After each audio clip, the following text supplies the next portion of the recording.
It's Monday morning, top of the Monday to you. That's not good at all. Anyway, I'm at Joel Pearl Heights, going to get in the weeds. We're on Fightful Overbooked. As always, Jeremy Lambert is here. Hi, Jeremy. How are you doing? Joel, we're going to England next week. You're a week ahead. This week Right. is Canadian week. Yes. What do we say? Oh, don't do the A, but like what else? What can we say? What do you mean? What can we say? You're Canadian. You should know what to say, eh? That's I'm just true. gonna put A after everything. Sorry. Sorry. Sorry. Sorry. Sorry? That's the wrestler, Saray. Sorry, A. Sorry. Oh man, this show already is awful. I hate it. Anyway, it's in the weeds. We're here. It's Monday. It's June the 19th. There is tons going on. We're looking forward to today, as we are every single time we get in the weeds. We have at 10:30 a.m. Eastern, so that's in about 25 minutes if you're watching us live on youtube.com/FightfulOverbooked. Superstar Shayne Hawke is joining us. If you haven't heard of Shayne Hawke, you've probably heard of every single wrestler he's ever associated with ever, especially nowadays. We're going to talk to him about everything from IWS Montreal, which is the promotion that he is executive producer of and also wrestles on in Montreal. Like I said, they're joining the Fight Plus team very soon, so we're looking forward to talking about that. He has done some work with Dark Side of the Ring. He's buddies with certain wrestlers who are currently on major television shows right now, including AEW and WWE. And of course, he's just a swell dude. So join us. That's 10:30. And then 11:30, Pro Wrestling Podcast. Does that sound familiar? Remember when CM Punk wasn't really talking to anyone, but then he started talking to one guy? He talked to Pro Wrestling Podcast. So Pro Wrestling Podcast was in the building at Chicago's United Center on Saturday night for AEW Collision, and they're going to join us at 11:30 a.m. Eastern, talking about the experience of being in the building, and of course, all the fun that came with CM Punk gate. I don't even know. Is it a gate? I don't think it's a gate. No, I don't think it's a gate. You just cut a wrestling promo. People are, freaking out for reasons, but man, just cut a wrestling promo. It's just another pipe bomb, right? Every time CM Punk grabs the mic, it's just a pipe bomb. That's what we have to call it. I was talking to Kate last night, actually. Sorry. I know, Sorry. right? Sorry, eh? And I was saying to her, you think Bobby Fish got on the phone with his lawyer and was like, do we have a case?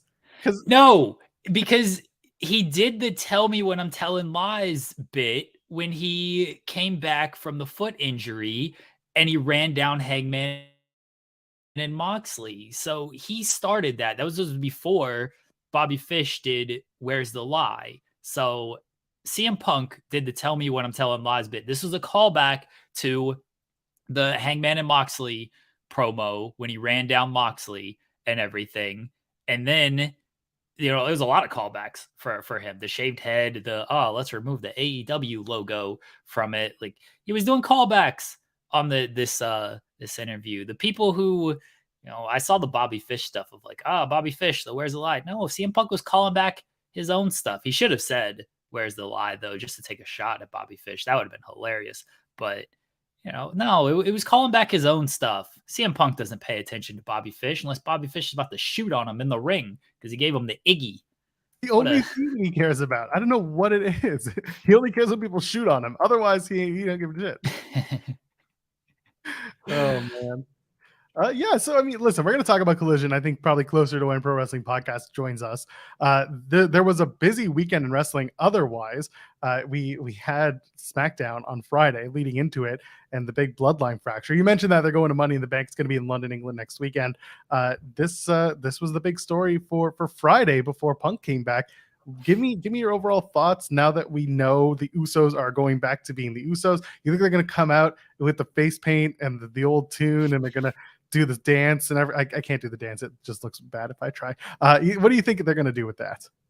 No, they're definitely not going to do that. They better not come back to the old tune. I like the Down Since Day One-ish theme. That theme's hype right there. I'd be dancing like Sami Zayn used to dance to that theme, like just on the couch, like Down Since Day One-ish, Down Since skirt, Down Since Day One-ish, Down Since Day One. That's a hype song right there. They better never change that song. Never. Did you ever see the video of them going into the studio to like layover tracks on that thing?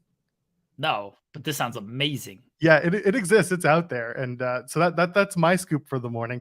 Speaking of scoops, we got to bring on our pal Andrew Zarian, who is Zarian! Scoops man. Good morning, Andrew. How are you doing? Good morning, Joel. Good morning, Jeremy. Joel is a terrible boy. I don't know if you guys know this. True. Terrible. True. Terrible. Are you excited about wrestling this coming weekend? Yeah, there's going to be a lot to do. Kate and I are going to be at a ton of shows. We'll be at Forbidden Door. We'll be at Collision. We'll be at Girls Next Door, which is a show that I know that you wish you were putting on, Andrew Zarian, but unfortunately, it's not yours. That was the name of my sitcom that I was starring in, The Girls Next Door. It was on NBC, right after The Boys Next Door. I don't know if you remember that show. I thought yours was Don't Trust the Z in Apartment 23. Don't trust. Yeah, that's the one. I used that one specifically for you, Jeremy. That's a good show. Don't Trust the B in Apartment 23. That was a good show. I will not. It wasn't terrible. Any slander. It wasn't a terrible show. It was good. Everybody loves James Vanderbeek. So what are we doing here, Andrew Zarian? Are you looking forward to a week in wrestling or a weekend after? Yeah, I'm excited for Forbidden Door. I wish that we knew more of the matches publicly. You know, I wish they had told us a little bit more, but I guess it doesn't matter. They got our money anyway, right? Listen, we're just waiting until we can announce Kenta and Punk, right? And Kenta takes the literal bag. I mean, what's in the bag? What's in the bag? Because it didn't look like there was a title in the bag. We posited several ideas. One, first, Kate was like, it's thumbtacks. He's going to be hardcore Punk. And I'm like, okay, that's cute. And then I said, he's coming down to the ring. I thought he was going to have muffins and Spindrift in there. And he was going to sit down in the ring, cross-legged, and be like, now, where were we? And that was going to be the start of the promo. And that would have popped me immensely and confused certain people a lot. But that would have been fantastic. I honestly thought it was the dog collar he had in his bag. Mm-hmm. Because he started talking about it and like he had the bag. I'm like, oh, he brought the dog collar. Maybe he's challenging someone to a dog collar match. Maybe that's what he's going to do. I thought, but it was not. I thought it was a pillow for the go to sleep, and that's how he was going to bring out Kenta. He was just going to have a nice pillow for him. It's like, I'm going to put you down right here, and you're going to go to sleep. And then we get the Kenta match, but I don't think that match is happening. If it is, they got to quickly get to it because they got less than a week. Fightful Select reported, and it's been more than 12 hours, really more than 15 minutes if we can talk about it publicly anyway. It looks like Punk will be at Dynamite potentially this Wednesday since they are at Wintrust in Chicago, and the Elite might be doing some pre-tapes to do that show. So who knows? Again, go over to FightfulSelect.com, best $5 in the business. So silly they can't be in the same building. How ridiculous is that? I agree. It's so silly. These are millionaires. These are very wealthy adults. You can't be in the same building? Grown ass men, according to if I see you in that building, you're going to get one of these, you know? I'm going to give you a knuckle sandwich. And you're just like... Poor Tony. Yeah, poor Tony he could easily make this fixable, but whatever. No, the problem is he's a normal person, as normal as he could be to want to be a wrestling promoter, right? He's a normal person surrounded by lunatics. That's the reality of this. Yeah, but these normal people have to find a way not to let the lunatics run the asylum. This has been the ongoing conversation that Jeremy and I and others have had. It's just, you gotta rein them in when you can and when you should. That's how it is. So I have a question for you guys. I wanted to ask you this before I run off to my train. What would you consider a good rating for an overall rating for that show? We're not going to find out till Wednesday, which is one thing. Well, I may know something. Oh, you have some overnights. Oh boy. Oh boy. Oh, you're stealing the cheese board gimmick here, Zarian. What are we doing? The cheese board's gonna be mad at you. The cheese board, yes, yeah. That's his gimmick, right? Yeah. Because I stopped doing them. I stopped doing these overnights. People lost their minds. They couldn't handle it. I was like, what? It's not worth it. I don't want to sit here and explain what this means to people. I think I'll throw it out there. I think it's over 700 and then a point. I think it's like 0.24 maybe. I don't know how For well the the demo for the is going demo. to. For the Yeah. demo? Yeah. Okay. I feel So like the but demo give might be a me little like lower. over what'd you say? Over 7 what? Over Over 750? 700, over 700,000. Over 700. I would say Yeah. I would say you're 100% accurate with that, with over 700. Okay. Okay. Okay. Let's go P2 plus was 9. Let's say 918. And let's say the demo was let's say point. Now I'm talking about overnight, right? I don't know the final number. Yeah, Yeah. that's the thing. It's gonna go up, and that's all dependent on, everything. So Yeah, I will say let me see, do I have the key demo? I will say that it was 38% lower than the debut of Rampage. how did Rampage do? Was that 1-2? No, what was that? No, the debut of Rampage, the Punk number on Rampage did big. The debut of Rampage did 740. Right. So we're talking about the debut of Rampage and not the Punk episode? Rampage, well, what was the debut of Rampage? What day was it? That was Kenny August versus 13th. Yeah, August 13th. Yeah, that was Kenny. Okay, so that is wrong. No. CM Punk's debut, 820. Okay. Yeah, that was the third episode. Yeah, that was Yeah. 1.1. That was 1.1 million. Okay. 1.1 million. Okay, so Yeah. you can kind of figure out where we're sitting at here. Over 8. That's good. It's over 8. Yeah. That's good. So, but it's not. I don't think they'll hit that million. I mean, I don't know. Dynamite can't hit 1 million right now. Yeah. Dynamite can barely stay over 900,000 right now.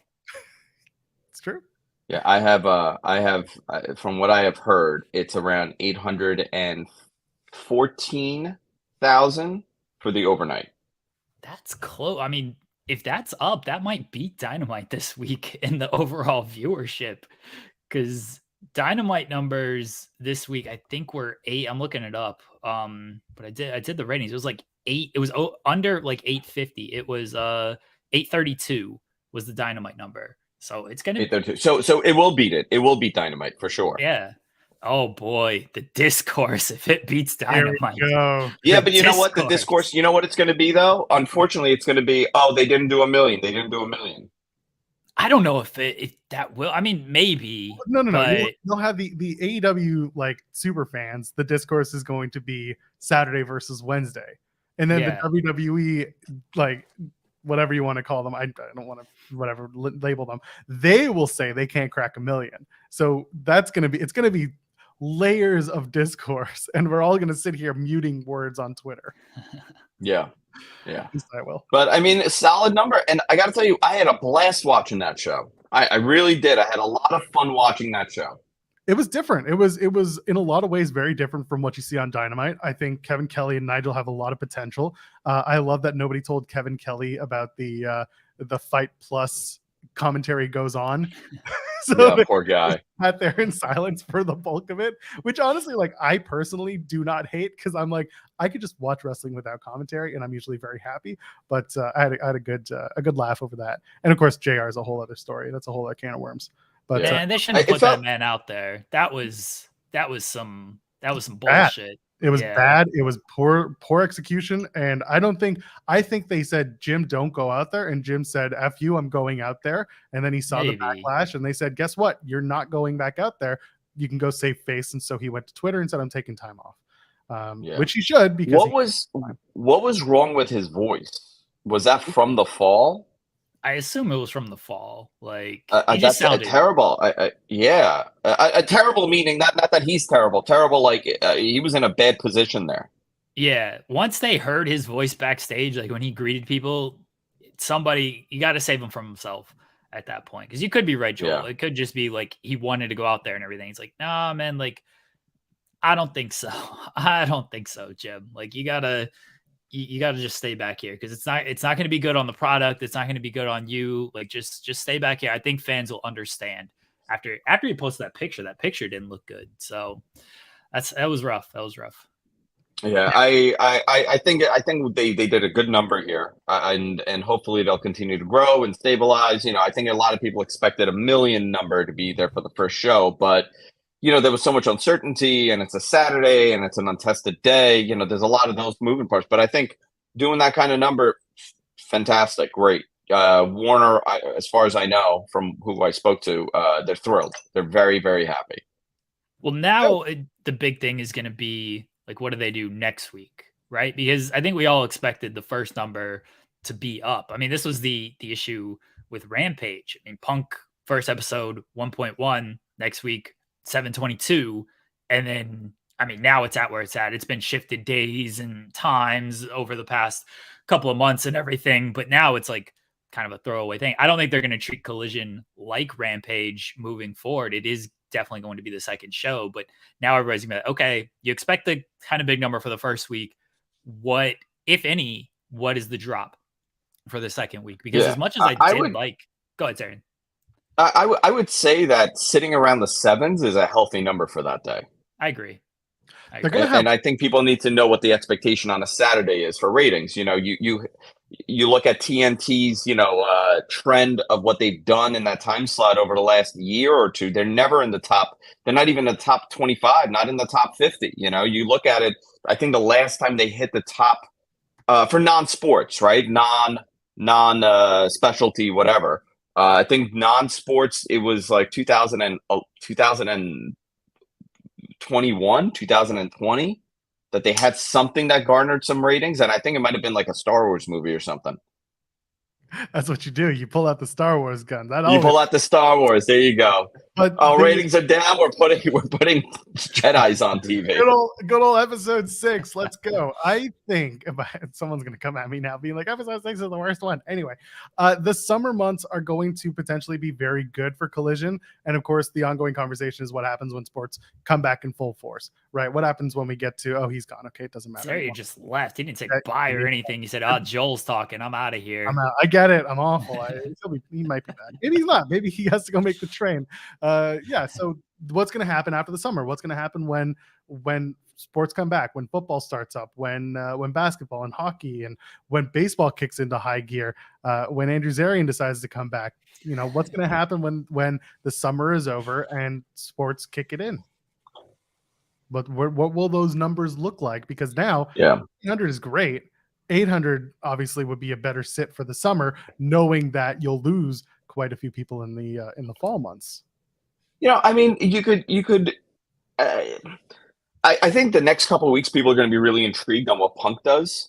And if you continue a program with Joe, that could be a hot summer program for them in some way. The Jay White element there is interesting. I enjoyed the show because it felt like I was watching a new promotion.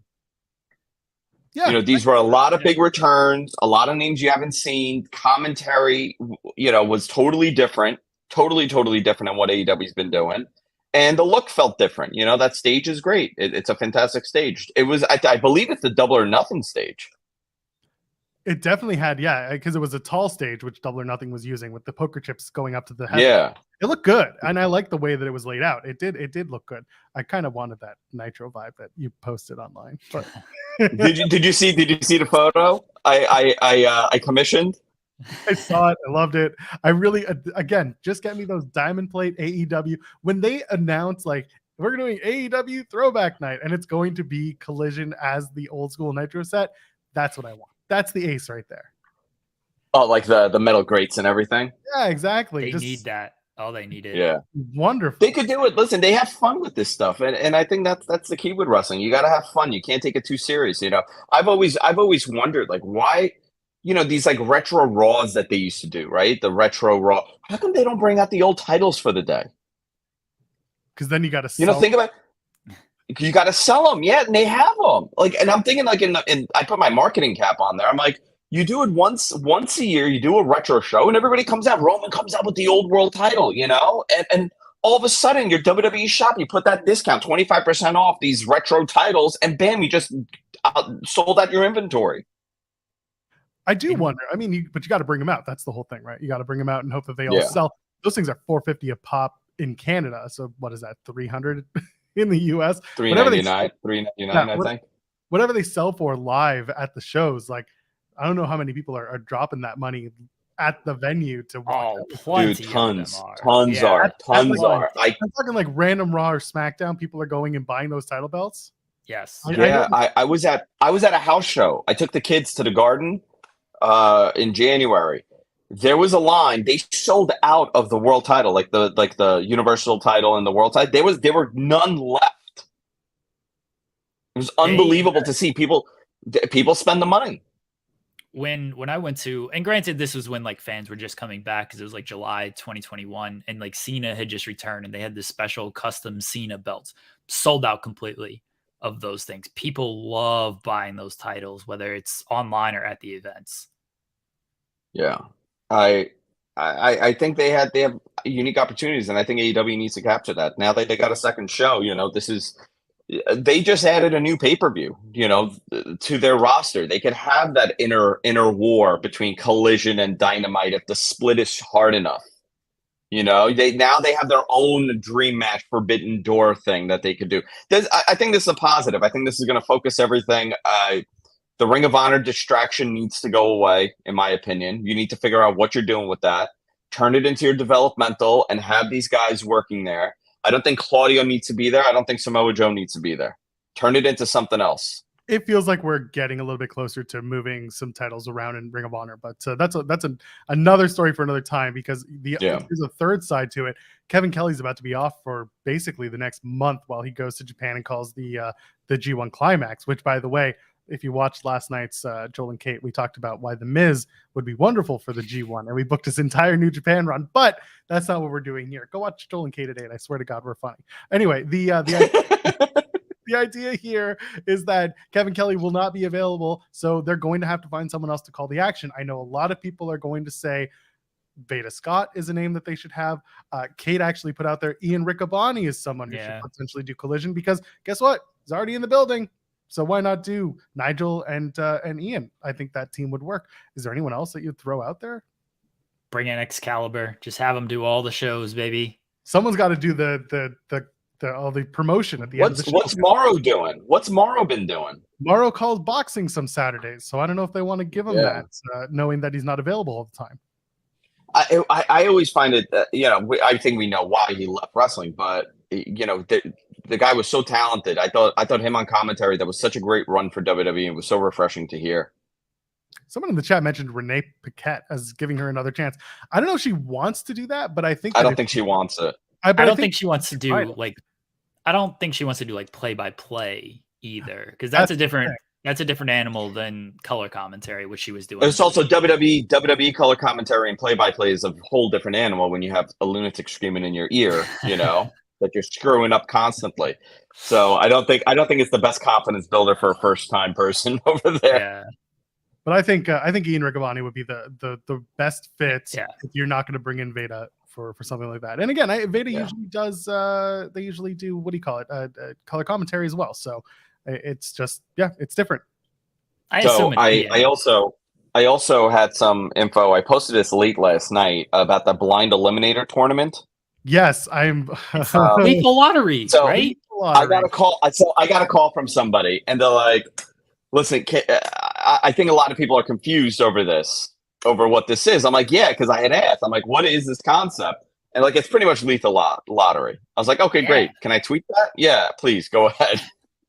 When I first saw it, they said Blind Eliminator, I was like, "Oh, this is just Tony doing his version of lethal lottery," which rules, because I love lethal lottery. It's an awesome concept. Yeah, it's a cool concept. It's mix and match everybody and see what works. So look forward to Swerve and Punk Keith Lee versus Swerve and Keith CM Lee Punk draws Nick Jackson. Oh boy, get ready. The Punk and Kenny draws Ace Steel. That'll be fascinating. What a team that is. What a biting team that would be. What a biting team. Oh my God. Chompers. You could call them something like that. The Champas. He's coming back soon. The Champa's coming back soon, yeah. That's right. But I very much enjoyed the show at 10 o'clock in the morning. And I was watching you Joe last night. I had you on my TV. I couldn't chat with you and Kate. That sounds awful. Why would you put us on your TV? Sorry. You're on my TV. Andrew. Yeah. I know. Yeah. Catch a flight. Come to Toronto. Come this weekend for the show. I told you I'm not allowed in your country. I know. Listen, we'll You know? stick you in. Well, Kate will put you in the back of her car. Yeah, I was illegally selling returned clothing at the border. It didn't work. I would go to the Gap and take all their returned clothing and sell it at a markup at the border. And it worked. It worked great until they told me I can't come in. Like, so clearly it didn't work because he can't come to Canada now. Well, listen, is anyone really upset about not coming to Canada? Let's face it. True. Dude, I love Toronto. I can't wait to go back. I just haven't had any reason to go. But maybe Jess and I'll make a trip out there. We'd love to see out you. there. Like I'm going to the country. I'm going out there. Grab your passport. Well, how far? You're like a couple hours north. That's it. What, in Toronto? Yeah. Toronto to New York is probably about 8-hour drive. An 8-hour drive? How long is the flight? Like The 2 flight's hours? only 90 minutes. Yeah. Not even. It's about 90 minutes. So yeah, just do that. I'm not driving 8 hours, dude. There's no way I'm driving 8 hours. There are cheap tickets. I've driven 8 hours way too much over the last couple of weeks. Toronto's only a 5-hour drive for me. I won't drive an hour. I won't drive an hour. I'm looking to buy like a cabin house. And my whole thing is it can't be more than an hour 15. Fair. I'll melt down. You got to make the towns, Zarian. Come on. Old school. It's not in my blood. Make the towns. All right. Go get I want the shuttle. Go get the train. Goodbye, guys. Here. Enjoy. Bye, Andrew. Joining us, Andrew. I'll be listening. Goodbye. We'll see you next one.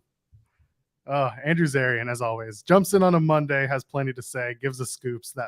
Did we really get scoops out of that? I don't know.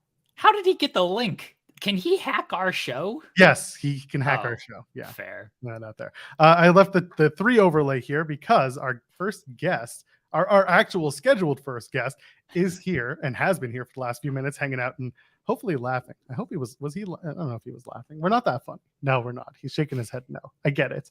Anyway, we've got executive producer for IWS, wonderful wrestler, head of Casanova Productions, head trainer for the IWS Dojo, and soon you can catch him and IWS on Fight Plus. Superstar Shayne Hawke joins us now, also known as Andrew. Andrew. There's a lot of W's involved in Andrew. What do the W's stand for other than wrestling? Wacky, wonderful, wrestling. I love that you were immediately available to tell us what those were. I'm a writer by trade, so I know all sorts of W words. Oh, that's a good point. How you doing, buddy?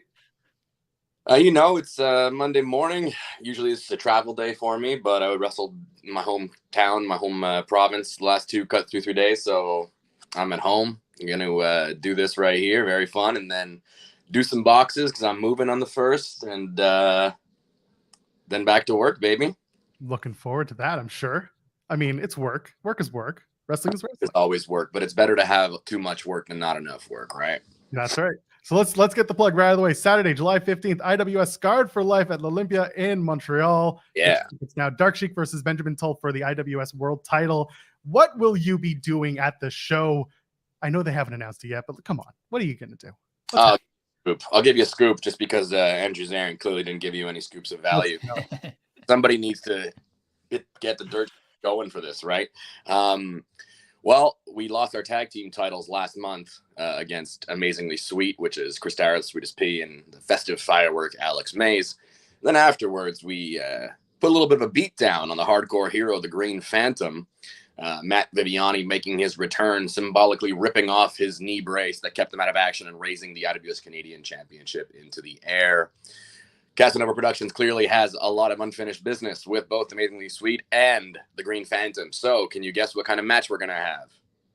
Is it a dog collar match? It's lethal lottery match. No, we're a little callback. I was listening. See, we're going to probably do a trios, 3-on-3. We're going to do all 3 of the boys. The boys band is back together, Cast Prod, against the tag team champions and the Canadian champion. Oh, wonderful.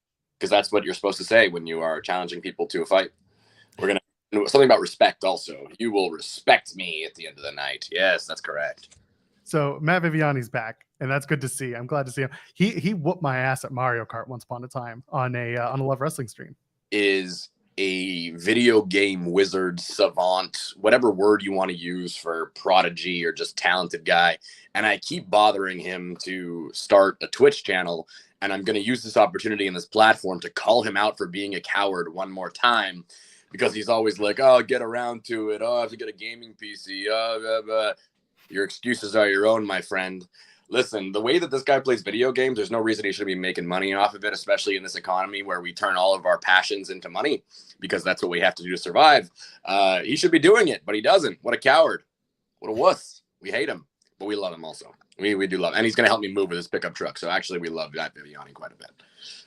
So I thought you were going to say that Matt Viviani just whooped your ass, Joel Pearl, which would be fantastic. Shayne, can you beat up Joel Pearl? Like, Absolutely. Will you fight him, please? Honestly, I'm fairly certain there are not too many pro wrestlers that I would be worried about fighting in the ring these days. One, because of politics, because you want to be on my good side. And two, I mean, bro, I have 2 black belts. Who's going to mess with me? Oh, shit. I'm a big goofy nerd, but like I know how to fight. I can scrap. I put up a tweet the other day that was out of like just didn't get over, but I was like, I want to be the sweetest man you've ever met who can physically kill you with his bare hands. And I think I've done a good job of purveying and achieving that goal where I'm just very nice to everybody because I like when people are nice to me back. So it's very selfish in a way. I think if I'm nice to people, they will be kind to me in return. And also I can beat you up. So not too worried about it. Although I don't know if I would. Joel and I would not fight, though. We're both 2 nice, good Jewish boys. He'd probably just go out. Joel is the worst. Joel's the worst. I disagree. He'll talk so much trash off air and everything. The moment you leave this stream, he's gonna bury you. He's probably right. To bury me, that's okay. No, of all the people I would bury, this is not one of them. You can bury. Go ahead. What are you gonna say? That I worked too hard, that I gave too much to the business over 20 years. Guys, yesterday I wrestled a match against a guy named Fred Lamerveille. He's a Quebec wrestling legend. Back in the old days of the IWS, he was up there with Kevin Steen and with El Generico. Even before El Generico became El Generico, he was Stevie McFly, and he feuded with Fred Lamerveille. I first wrestled this guy in 2003, and I wrestled him again last night here in Montreal. That's a 20-year gap, which is wild. That blows my mind. We had a really fun match too. Like we can still go. But we've had matches in 2 different decades. It's been 20 years. And that's mind-blowing to me. Mind-blowing. But back to the Scarred for Life. Let me get the plugs back in here because that's the important part. We're going to be on Fight Plus now. We got a pay-per-view deal going on. And you can subscribe to their streaming service for, I believe, $7.99 a month. I haven't perfected my plugs yet, but it will be our first event available on pay-per-view, which is very, very cool. We have Bussy coming in as well. Effie and Allie Catch. Jordan Oliver will be on the card. Maki Ito will be in the house. Nice. Wrestling someone who we will announce later. But if you know the IWS, you can kind of guess. But it is another international female name, which is very, very cool. These Olympia shows, they're kick ass, man. I don't know, Joel, if you saw IWS versus GCW, Worst Behavior, but we really go out of our way with the production value and everything at IWS in general. And we go extra hard on these Olympia shows. And we usually do about 1,000, 2,000 people in there. So it's an old school theater. It's really nice. The ambience is cool. And then you add like violent death matches into that. And it makes a nice little pastiche of genres, so to speak. Yeah, I think a lot of people were introduced to IWS from across the border by watching that GCW versus IWS show. And that was, for a lot of people, it opened their eyes. There is a lot of different wrestling that goes on in IWS. Talk to me about the Fight Plus deal. How did that come together? When did you guys decide that was the right time to pick up that deal? We decided it was the right time to pick up that deal because they wanted to pick up deal. I was like, yeah, let's do that for sure. Because we're already on TV. We're on syndicated TV on the Fite network, which is FIGHT, which is available in Canada, the United States, and Europe. So we're in 22 countries on our weekly TV program. It airs at 8 p.m. on Fridays on the Fite network and then has repeats, I believe, on Tuesday and Thursday, but please don't quote me on that. I might be mistaken. Regardless, we did that show with GCW. That came together. We did those two events. Brett was a ref in IWS back in the day. Brett Lauderdale from GCW. We've known each other, us and Manny and all them. Like we all go back a good 20 years, like a good long time. And for a while, we've been talking about it. Logistically, we were finally be able to make it work. It worked out super well. We had 2 really fun shows in Montreal and Toronto. That Fight Plus stream did really, really well for everybody of that event. Like you said, it kind of reintroduced people to IWS. Manny got his ear cut off one of the shows, and then Sexy Eddie did the naked moonsault on Matt Cardona, and Jim Cornette had an aneurysm on the second one, which was super fun. I think it did kind of open people's eyes up. And honestly, like, the Canadian scene right now is firing on all cylinders. And there's a lot of people who just don't realize that south of the border, which is, you know, kind of just par for the course when it comes to professional wrestling. Ever since I've been around, people don't really know about Canada. There's this big landmass. You know, I was working Philly one time, and I was getting gas, and the gas operator, he asked me, hey, where are you from, man? And I said, up north. And he said, oh yeah, like New York. And I said, higher up. Said, oh yeah, like Alaska. But, brother, there's this big landmass right in between there. All right, this big, it's much bigger than your country. I got news for you. It's this big landmass called Canada. But like all sorts of places in Canada are firing on all cylinders. Like I said, like IWS, I honestly feel like we have the strongest product that we've ever had in the 25-year history of the company. There's some really good talented people who are really hungry. Who a lot of them have been trained by myself and Speedball Bailey to an extent as well. But then like you get the C4s in there, and then you get like the NEW in Vancouver, and you get NSPW in Quebec City. And there's a lot of really talented professional wrestlers coming at Canada that if the border wasn't an issue and maybe Twitter was a little bit bigger here, we might have a little bit more attention on us. So the whole point of this Fight Plus deal is one, to elevate and to increase our own value as a brand, but 2, to get some eyes on some people up here who people down there might not be aware of even existing. And I can tell you for a fact, like I genuinely feel this. This is a shoot. I'm shooting here, guys. All right, ready? I think that if you put our roster against any American roster at all, we smoke them.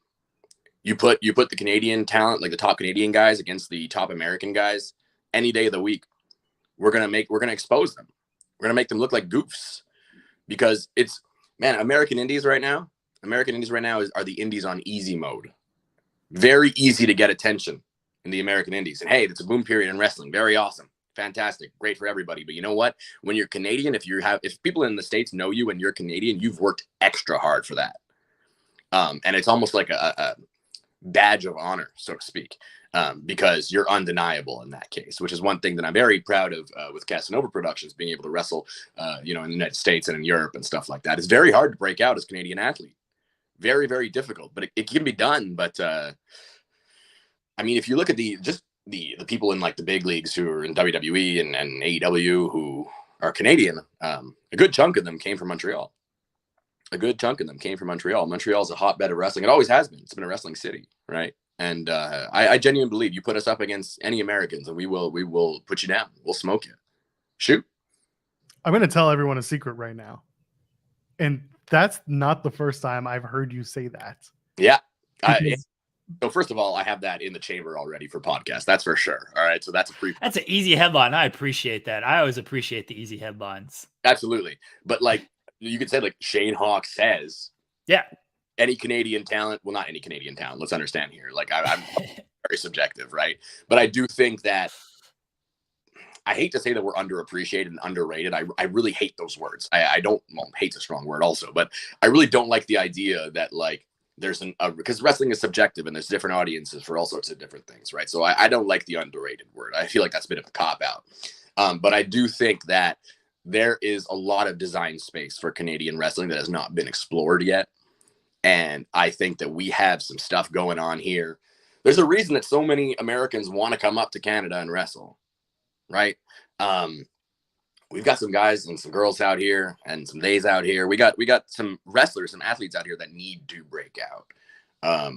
Pay attention, Americans. If you take one thing away from this, me rambling at 10:30 in the morning where I've only had half a cup of coffee, it's that you're missing out on some really, really good wrestling. And sure, there are only so many hours in the day and you can only consume so much content. And there's so much of it out there. But hey, try something new once in a while. You might just like it. Who are some of the wrestlers on the Canadian independent scene that deserve more of a spotlight and like, hey, pay attention to these guys. There's an obvious tag team here that needs to break out worldwide, and that's Tabarnak team. Tabarnak team, arguably one of the best teams in the world. Like you can put them in that conversation. I've seen them take the Bucks to the limit. I've seen them take Mustache Mountain to the limit. I've seen them. Their wars with Dark Order are legendary. Tabarnak du team, they're two French Canadian lumberjacks who are just throwbacks to brawling, but they're so talented and so smart. Their psychology is on point. They wrestled in Ontario at Fighting Back. They wrestled Cody Rhodes and MJF back in the AEW starting days, and like people were clamoring for them to get signed. And I think they started doing more with Limitless Wrestling. And Tabarnak du team are just two athletes who, if you like the Mike Baileys and you like the Stu Graysons, you're doing yourself a disservice by not going out of your way to watch TDT. Some other people who I think are really starting to get very good. The Green Phantom is very, very good these days. People kind of just saw him as just a deathmatch wrestler. He's really got his working boots on, really good. I'm going to put myself in there, honestly. I've been doing this for 20 years. I feel like I'm having the best matches of my life. I'm in the best shape of my life. I think all of Casanova Productions is an international level act. I mean, we've shown that by working all over the States and working all over Europe. Ben Tull, the IWS world champion, very, very talented individual. When we bring in Americans, we'll usually put them against Ben Tull. It's kind of a gatekeeper right now. He had some wild matches with Tony Depp and Joey Janela. All sorts of like big names too. We got him against Dark Shake, as we mentioned before. Let's see, who else do I got on my docket here? Matt Falco, 6'7", this giant who can do flips. Like, and then to that extent, there's Locked and Loaded, Mark Wheeler and Jesse V out in Ontario. Jesse V is a monster of like 6'7", 6'8" of like just pure muscle. And dude can do tope con hilo over the corner, like that crazy Ricochet Stu Grayson flip. This dude does it like it's nothing, and expects us little guys to catch him. Like, like really, there's just our female Christera, who recently beat me for the IWS tag titles, is really, really starting to come into her own. Some people in America might be familiar with Vanessa Craven, and maybe a little bit less so with her tag team partner James Stone. Two extremely talented. There's just so much in Quebec City. We've got Matt Angel, who, if you've seen his stuff from C4, is just fantastic. Man, I could go on and on. I really, really could. There's such an untapped market here. That's really what it is. There's so much potential for growth that we were taught. Like you guys were talking about, like putting your marketing cap on and doing like world titles. Like you want to see good wrestling. There's a reason C4 is known as the PWG of Canada. You want to see really entertaining, high production values. I'm not sure there's an independent fed right now that has a higher production value than IWS. If there is, you're going to have to show me, because I don't see anybody else with a tech team of 15 people and revolving screens with ads and Globo lights and full shows and video packages and TV programs. Like if it's in pro wrestling right now, we've got it. It's there. We're selling out 2,000 person stadiums, right? Like these are big shows. These are not just 100 people, 150 people, which is not to put down the smaller companies, because I work them all the time. It's just a matter of saying, like, for the amount of talent and the amount of for lack of a better word, the amount of hot stuff going on, people just don't notice it, which is, I'm not blaming the audience on that too, because like that's silly, right? When you like put something on stage, then you're like, oh, the audience. No, you gotta work for your audience. I think one of the things that does hold us back in Quebec, though, is that a lot of people are French and there's a language barrier there, right? So also our audience is French live, but then our audience on broadcast is English. So that we have to kind of do things in two languages. I know that's why a lot of the bigger companies don't like coming to Montreal as much, because then you have to do everything twice, right? All of your copy has to be written twice. All your marketing materials have to be done twice. The images have to be done twice, because you need them in English and in French. By law, you need them in French. But wrestling does transcend language. Wrestling itself is a language. And I think we're speaking that language better than we ever have. So you're talking about selling at 2,000 seat venues. Yeah. You also made reference to 150 seat venues. So let's go. I want to go back to 2004 there was a very popular video that made its way around Twitter, and that Sure. was the IWS 5th anniversary show featuring one Sid Vicious. Yeah. You had a couple of stories to tell about that experience. Can you talk to us about Sid at the 5th anniversary show for IWS? So this was Sid's first match back since breaking his leg in WCW. And he was a surprise. We did not announce him beforehand. PCO, Pierre Carl Roulette, was with us there at the time and wanted to bring him in. And they were forming this tag team called The New Shit. And their music was The New Shit by Marilyn Manson, of course. And they wore tight jean jorts, tight though, with like fishnets on the side, but not fishnets, like the crisscross cords. You know what I mean? Yeah. They had those on, and they had leather vests. And there was a tag team battle royal, and they famously destroy Big Larry, who goes on to be El Generico and Sami Zayn. Actually, Fred, the guy who I was wrestling yesterday, told me a story about that because he was in that match, but he was not supposed to be there by the time Sid came out. But nobody eliminated him, so he was still in the ring, and Sid was coming out, and he did not want to wrestle Sid, so he eliminated himself. He threw himself over the top, and Sid pointed at him and followed him the entire way till he got backstage. Sid arrived, and he decided he wanted a faction.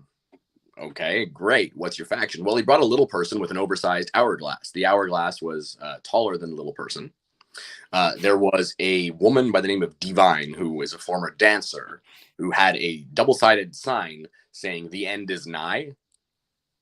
And there was another guy in there. I completely forget who that was. Watching the video back, I realized there was another guy, and I've erased him from my memory somehow. But that's probably the CTE. And then Sid also asked for goons. He wanted henchmen.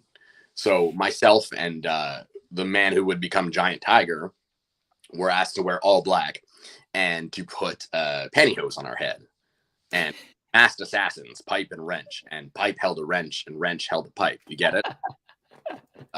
The masked assassins gimmick was a rib on this other company at the time, CWA, who had gone to war with IWS and there was talent exchange. And it was on a very micro level. It was like WWF, WCW. But when I say micro level, I mean quantum realm micro. But regardless, the promoter there was kind of a goofball, and he had made a false claim that people had jumped him in the parking lot after a show, wearing all black and pantyhose on their head, and said, "Your company dies with you, remember that." And so that clearly never happened, but we decided to rib it a little bit. I mean, I'm 16, though. I think I was 15 at the time, right? So, I'm just going along with it. I'm happy to be in the ring with Sid. Sid cuts a 17-minute, 45-second unscripted promo at the end of his match. First of all, Sid is the sweatiest person I've ever been in the ring with. All right. It felt like I was taking a shower when I was in the ring there. In this promo, Sid asks if the crowd is down with the old shit or the new shit. And if you're down with the new shit, you must remove your shirt. So a couple of guys take their shirts off, but largely this fails.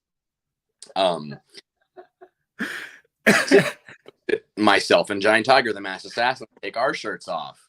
Well, Giant Tiger takes his off, no problem. But when I do it, it gets caught in my pantyhose mask. And I don't want to break kayfabe because at the time that was important, and I didn't want people to know it was me, even though they could clearly see it was me. So I didn't want to take the shirt all the way off because I didn't want to remove the mask and expose that I was Shayne Hawke. Oh my God, giant shocker there, right? So I kind of left it shittily on one shoulder. And Sid gave me this look like I am just the biggest loser he's ever seen in his life. He's just looking at me like, you nerd. Then there's two backstage stories these are scoops for you. This is pretty funny. The first one is a story that was told to me, and I wasn't there for it, but I was around and I believe it. Sid asked one of the room boys for 2 chairs. He's like, can I get 2 stools rather? I said, can I get 2 stools? And the guy said, 2 stools? Yeah, sure. Why? And he said, I'm not going to repeat it word for word because one of the words he says is offensive about little people. But what he says is, the first one's for my knee pads. And the second one is, so if the wants to suck my dick. He doesn't need to jump. We're 15. He's saying this to us. We're 15-year-old boys. Yeah, but it's Montreal, so it's fine. I don't think he knew that we were 15. I don't think he was aware of who we are. Later on in the night, PCO at the time was doing this gimmick where like he had amnesia and still thought he was in the WWE.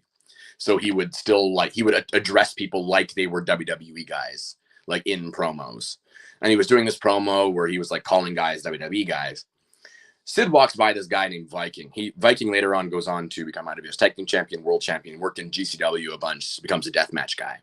Viking is pretty heavy at the time. He was a bigger boy until he broke his jaw and lost a bunch of weight. He's still pretty big at the time. Sid walks by and says, "How much you weigh?" And Viking, who in his broken English, because he's French, doesn't speak English, says, 205 pounds. And Sid goes, 205 pounds of shit. And walks off. Doesn't come back. That's it. He just walks off. So that was an occasion. And Sid never came back. Strangely enough, I thought that he would have really liked his experience with but to this day, of course, I am a faction member with Sid Vicious. And hey, it's a story, right? But man, what a time. 15 years old in a bar, underage in a bar. If it wants to suck my dick, he doesn't need to jump. And the little person was there and looked at him like, "Are you serious, bro? Like, what? What is this?" Oh, I'm glad that Udo sold it. He sold it differently, at least. He didn't sell it at all. He was just, that's just Sid, whatever. It was like, silly old Sid. What are we going to I like he's just like 205 pounds of shit, and he's never seen again. That's it. He walks out. That's it. That's how he rides into 205 shit. Popping at his own joke is the best, absolute best. He's just gone.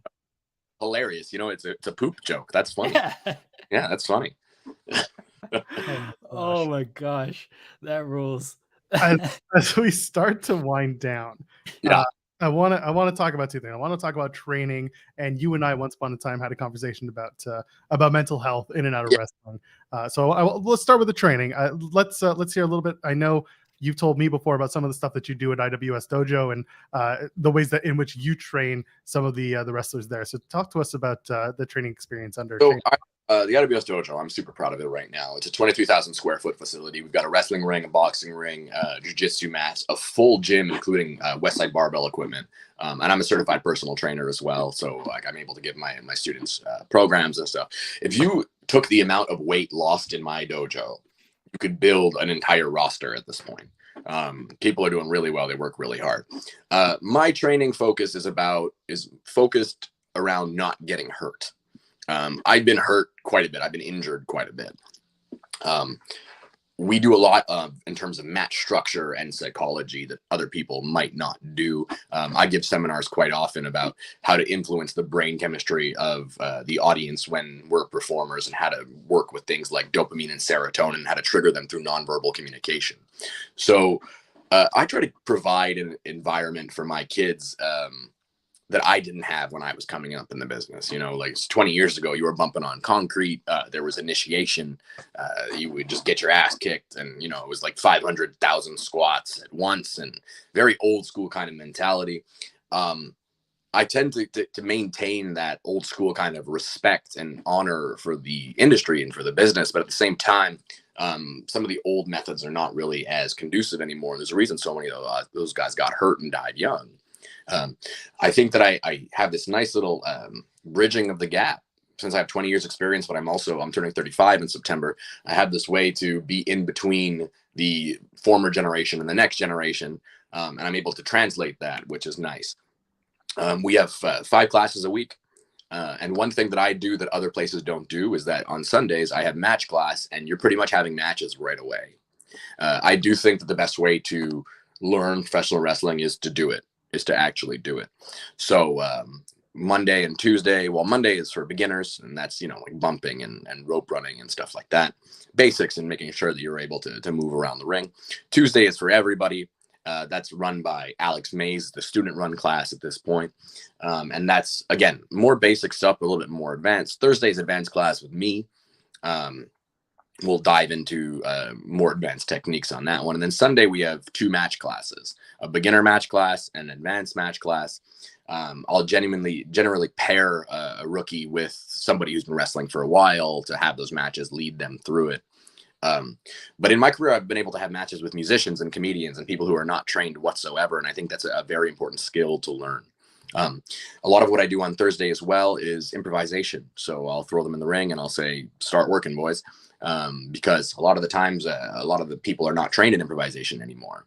It's kind of a dying art at this point, listening to the audience. And I do try to impact on them that one of the reasons that wrestling is special is that pro wrestling is special, is that we're able to communicate with the audience. The audience has a influence on the art that's happening in the ring.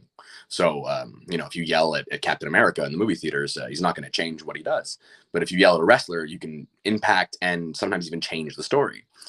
So we need to embrace that medium in pro wrestling. And I try to impact that on my students as well, or impart that rather on my students as well. Nonetheless, we still train hard. We work hard. Former coaches at the IWS Dojo include Speedball Mike Bailey, Daddy Magic, and Angelo Parker, as well as myself. I'm still around because I'm the one who didn't get signed. Overall, I'm real proud of it. We've had quite a bit of really talented people come through the dojo. A good section of the upper class of Montreal wrestling right now are people who have come through my wrestling school.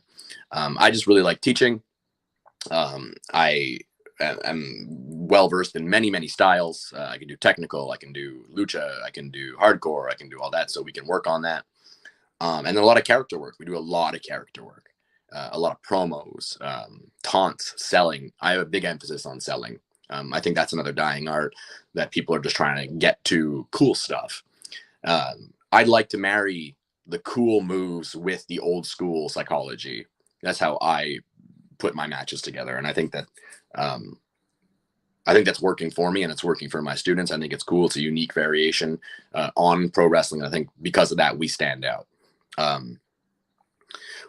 Yeah, that's about it. Like we've got some really cool people there. And just to close that little anecdote is that really that it's about not getting hurt. I've been injured quite a bit and I want people to do things that are safe, and it's very easy to do things that are safe and entertaining at the same time, as long as you know what you're doing. So that's what I'm trying to tell people when I train people. And of course, I do my seminars on nonverbal communication and story structure because I am a writer by trade. So I like to block out the wrestling match into a 3-act structure, and I'll do that in the States and in Europe and stuff like that. That's been met with fair regard, and as somebody who's written for WWE's comic book division as well, I think I have a pretty solid grasp on the story narrative of professional wrestling, and I think I can impart that really well. So I have there's some pretty impressive kids coming out of the dojo that you're going to want to keep your eye on for sure. Last one before we wrap up, Shayne. You're involved in the filming of Dark Side of the Ring. What can you tell us about that experience? It was awesome. I did 2 dates down there, and then I played Kevin Sullivan on the episode that just passed by. I played young Kevin Sullivan. He beats up a bodybuilder. Very fun experience in Toronto. And then I also did kind of like stunt coordination, but not really. I helped block out the fight scenes in the Matt Bourne episode that's coming out. Ben Ortmans, who's the actual wrestling coordinator from Crossbody Pro Wrestling, shout out to Ben Ortmans. He brought me in a day early so that him and Tyler Thomas, who is a very talented wrestler who doesn't have Twitter, so nobody really knows him. But we ran through their fight scenes so that they could film it, so that the film crew could then figure out how to best shoot the scenes, kind of thing. And then I did another episode. I can't reveal who I was on that episode yet because it has not aired. But you better believe that I will whore myself out on social media as soon as it does. But it was a very cool, very, very cool experience. The whole crew was very, very nice there. I like the show quite a bit. I do struggle with it because I have a lot of dead friends in wrestling, so like kind of seeing that kind of thing is hard for me. But especially being able to play Kevin Sullivan like in the episode that centered around mental health was a very rewarding experience for me. And I would love to do it again sometime. So, hey, Dark Side of the Ring, cast your boy again, please do. And finally, because you did touch on the mental health stuff, you've been very, very open about your mental health and about the mental health of wrestlers and others. Talk to us about the importance of it, especially in this business where you're on the road a lot and there's a lot going on. There's a lot of internal politics, external politics. Let's talk about mental health and wrestling real quick. If you don't have this together, you're not going to make it in pro wrestling. And a lot of pro wrestlers take care of their body all the time, and they train their muscles and they stick to their diet, but they neglect the brain. And myself, coming from a background, I'm a 4th generation mental illness. My parents are mentally ill, grandparents and parents before them. I have a condition called dysthymia. Essentially what that means is my brain doesn't produce serotonin or dopamine on its own. So I have to supplement, I take medication, and I have to, like do therapy, and I need to do breathing techniques and meditation and these kind of things.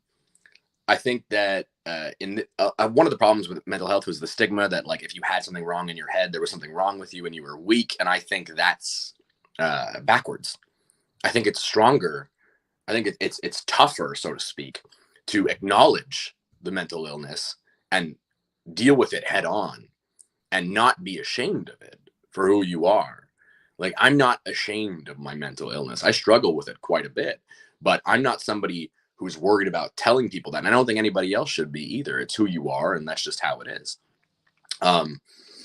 I've done a lot for, I'm very open about it because I've struggled quite a bit with it. And I was on, like one time I was in the hospital for a suicide attempt, and I got out of it. And I said to myself, I was like, you know what, if I ever see anybody in the hole, I'm going to reach out and help them out. I've stuck to that quite a bit. I think that a lot of people get into pro wrestling because their mental health is not the best. And this industry will chew you up and spit you out. Like, this business, we say that. But it's very, very difficult to be constantly criticized, and people on Twitter are just looking to dunk on you. And you need to put up defenses and shields against that. And likewise, the exhaustion that comes with being on the road all the time, and like beating up your body. When you're getting beat up, your brain takes a toll too. I think it's very important that we're conscious of that. And in the same way that people might do yoga, or that people might do stretching to take care of their muscles, they also need to do that with their brain. And that includes therapy. That includes meditation. That includes, and like, I'm not one of those guys who's like, have you tried not being depressed anymore? Like, is that, there are techniques that we can take to maintain. You're never going to fully get rid of your mental illness, but what you can do is you can live with it, learn to live with it, and learn to live with it in a healthy and productive way. So one thing, again, at my dojo that I impart on people is that, like, if you need a mental health day, take it. Because some people will not, like, they'll push through mental illness and they'll make it worse for themselves. And I ask, are you doing your best when you're mentally ill? Like, when you're in a fit of depression, are you doing your best work? You're probably not. You're probably doing like 25%. Well, if you take that day off, you're coming back at 100%. So it's actually more productive work-wise to take the time necessary to heal, to take the time necessary to get your mind straight. Then you'll come back and do your best job. Also, if any wrestlers or anybody in general is listening to this and wants to just talk to somebody who understands it from the wrestling point of view, please reach out. I'm sure I will plug my socials later. You can check that out. I'll make you watch the rest of the episode to see that. But regardless, I think that wrestling is better when we're all in this together. And I think if we help each other and we treat each other the way we want to be treated, even in an industry where it's so cutthroat and we're all competing with each other at all times, I still think we can do it the right way. We can high road this, and we can do better for everybody. And then maybe we'll have less early deaths, which would be very nice. It would be nice if my generation did not die in their 40s. So fingers crossed. Fewer people, at least, would be cool. Yeah, absolutely. Yeah. But, we have a lot of people who struggle with this on a daily basis. And you're not alone. And there are resources available to you. And sometimes it might feel like you're going to stop yourself from going to therapy or something like that. Like, I'm sure people who have mental illness are very much aware that, like, getting to that first therapy session, real difficult. That's because your brain is trying to stop you from doing so, because you're more comfortable being in pain than you are with the uncertainty of healing. We're used to being in pain. So that pain is comfortable now. So our brain will subconsciously keep us in that zone. Break out of it. Be stronger than that. You want to really be strong? Take your mental health into your hand. Get over it.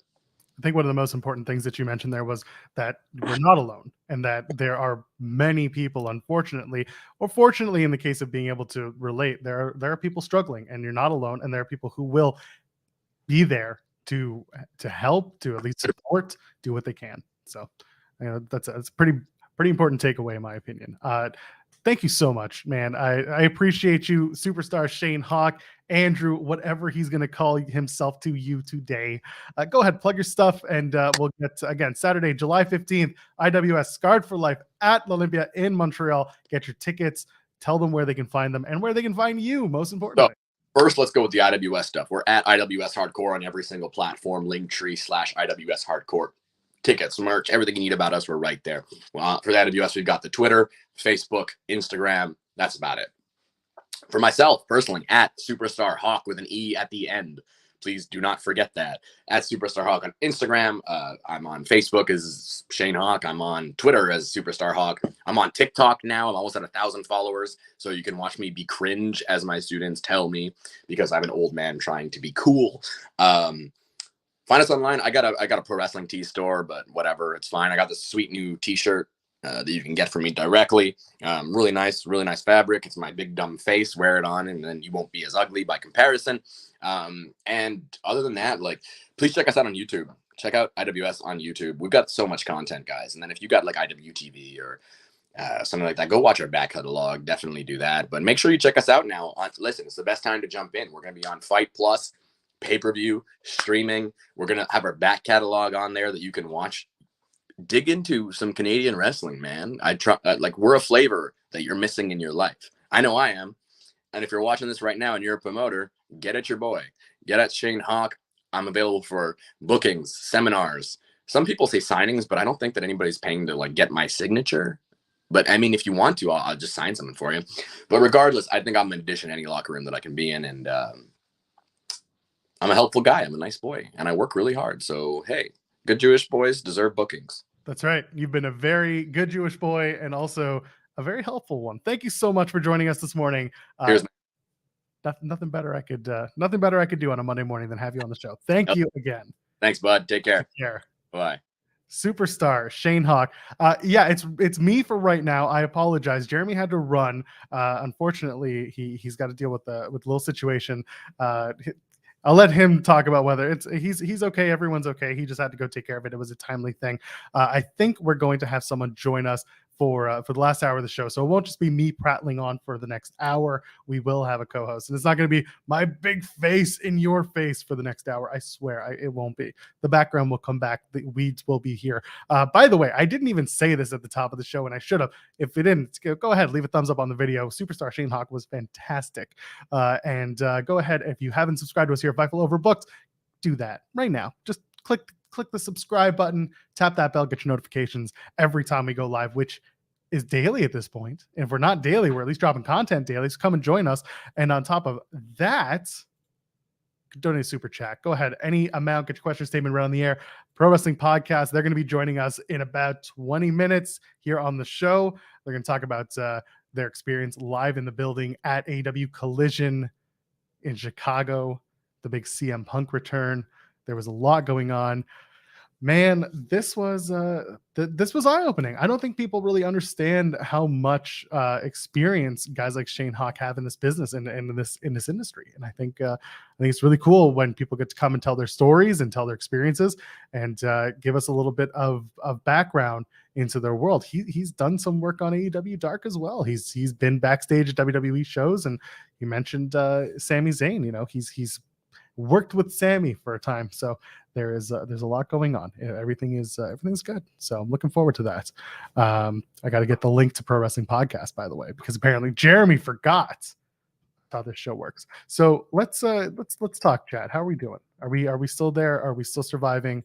Are we continuing on? Am I losing all of you? I know I am. It's okay, but let me send this link out real quick, and then there. And it's Pro Wrestling Podcast. You have it. Everything is ready. When you'll join us, you'll tell us about it. And okay, So, what do we want to talk about? So, what do you want to talk about? Do you want to talk about wrestling? Do you want to talk about not wrestling? Do you want to talk about? We've already talked about JR. We'll do a quick Raw preview. I might have someone come and join me in a minute, but yeah, let's talk CM Punk, for me at least. I'll give you my thoughts. The Punk promo was it was uncomfortable. It didn't make me very happy to see him back, and maybe that's the point. Maybe he is turning heel, and that's fine. But some of the comments made just didn't make me want to watch wrestling with him in it. It made me almost, honestly, to me, it almost made me want to change the channel. And that's maybe just me because I follow this stuff. I talk about this stuff. I analyze it, for a lack of better term. This is stuff that I talk about. And if he's working us all, then that's great. And it's going to keep me engaged. It's going to keep me entertained. But I don't know if I can continue enjoying CM Punk if the underlying conversation is either when is he going to get upset or who's he going to needle next. And it's both sides, by the way. And believe me, like the Bucks are needling back just as much, and they're doing their little shtick here and there. So like everyone kind of sucks here, and that's fine. But doing the one Bill Phil thing I thought was cute. I didn't hate that. It's needling Hangman that kind of bugs me because him and Hangman continue to have their beef.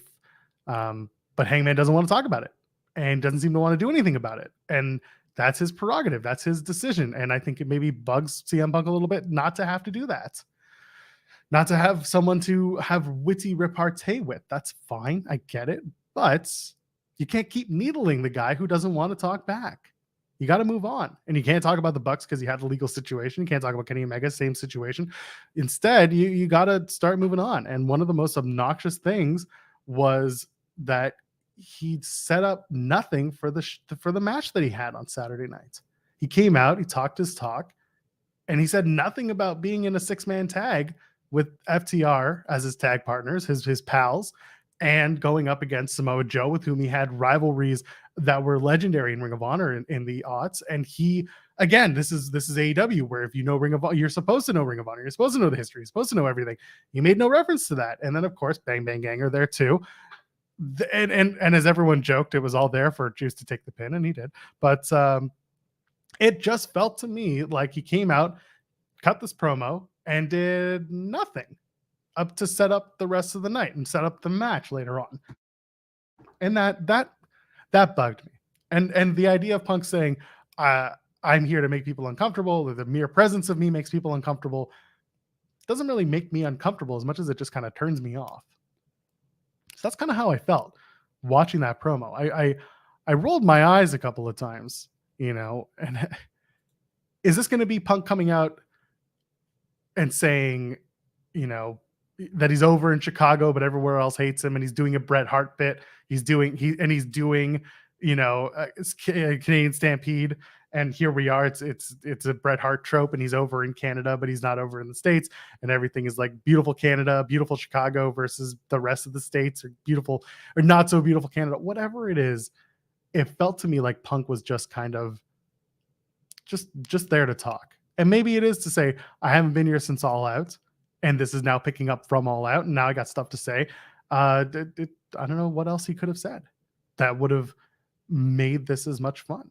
But you know what? Here's the thing. I'm seeing in the chat, no one expected him to talk about the Trios main event. It wouldn't have made any sense. Then why'd you make the match?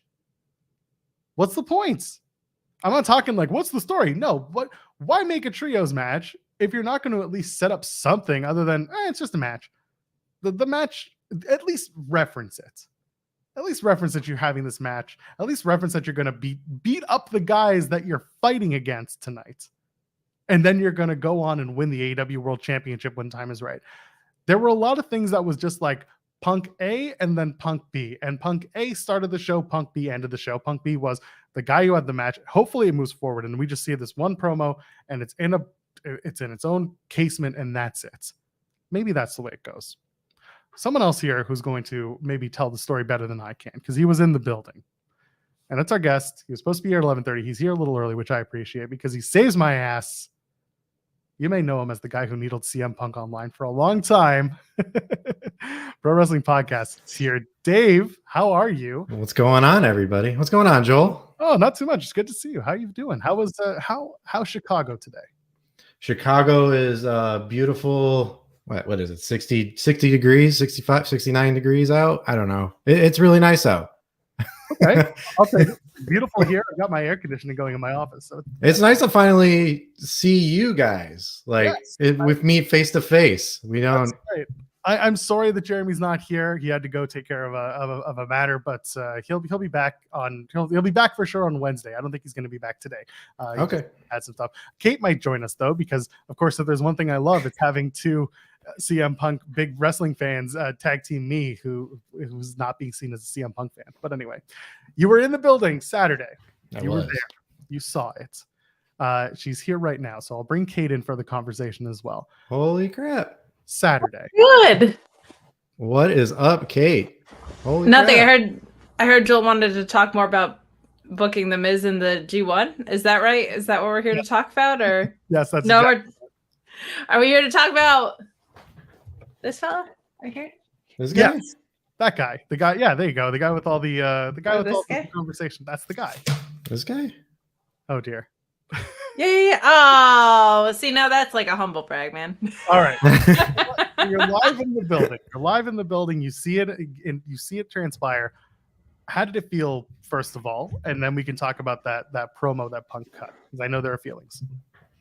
So it kind of felt like a pay-per-view type vibe. Like that's the way it felt for me, and everybody else. Like, I don't know, there was like some kind of giddiness vibe around that I felt. Everybody was so excited. Like, I hear people around me wanting to know what they thought the promo was going to be about. Which I guess we'll get to that, but it was, I don't know, it was you kind of could just feel like everybody just, when you walk into a building and you have that like overwhelming what's it called, like electricity almost. That's what it felt like. You could just feel it. I don't know how to describe it, but the set was beautiful. I loved the stage. The stage was awesome. I don't know why they didn't do that for Dynamite, but I guess they're trying to be like the second show. But I loved it. I loved everything about it. Yeah, that's all I can say. Wait, so I'm joining a little late. Were you there the first time? Were you there for Punk's return from? Yeah. Okay. I was there the first time at the Rampage, right? When he came out, I gotta say, it was kind of underwhelming. It didn't sound as loud as the first time he came out, and that's probably because everybody was expecting it. But I'm not sure. Yeah, and I think it was half the amount of people, right? Because the United Center was set up for 20,000 the first time around and 10,000 the second time. I felt like watching it at home, it came across very loud. Like it came across even louder than I expected. But if you were there the first time, I'd imagine that's like also an impossibly high bar. Like that's so yeah.